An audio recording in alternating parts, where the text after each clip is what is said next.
এই পৃথিবীতে যাহা কিছু চির কল্যাণকর, অর্ধেক তার করিয়াছে নর, অর্ধেক তার নারী।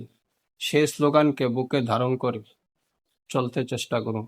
সম্মান দিতে শিখুন, সম্মান পেয়ে যাবেন। আগে দিবেন, তারপরে পাওয়ার চেষ্টা করবেন। সম্মান দিলে সম্মান পাওয়া যায়। যেমন আমি যদি রাস্তা দিয়ে কাউকে, বয়োজ্যেষ্ঠ কাউকে সালাম বিনিময় করি, সেও আমাকে সালাম বিনিময় করবে। ছোটদেরকে যদি আমি ভালোবাসা দেই, এখানে দুষ্টামি করো না, এটা ভালো না, ওটা ভালো না, এই শিক্ষাটা দেই, তাহলে তারা আমার প্রতি রাগ না হয়ে ভালো হবে।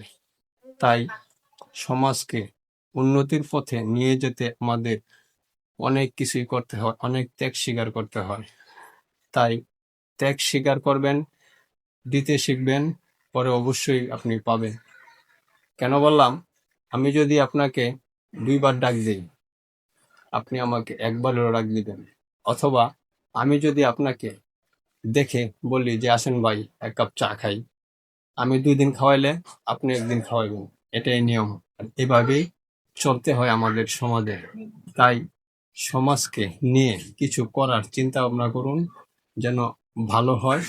ভালো দিকটা বিবেচনা করুন, ভালোটাকে আগলে রাখুন, আর নষ্ট পচা দুর্গন্ধটাকে দূরে ঠেলে দিন।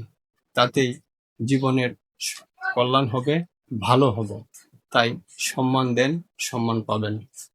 এই প্রত্যাশা নিয়েই আমরা চলতে চাই, এবং কারো মনে আঘাত দিবেন না, কারণ মানুষের অভিশাপ অনেক ভয়ঙ্কর হয়, যা আপনি বুঝবেন না। যার জীবনে ঘটেছে সে অবশ্যই হারে হারে টের পেয়ে যাচ্ছে। ধন্যবাদ সকলকে।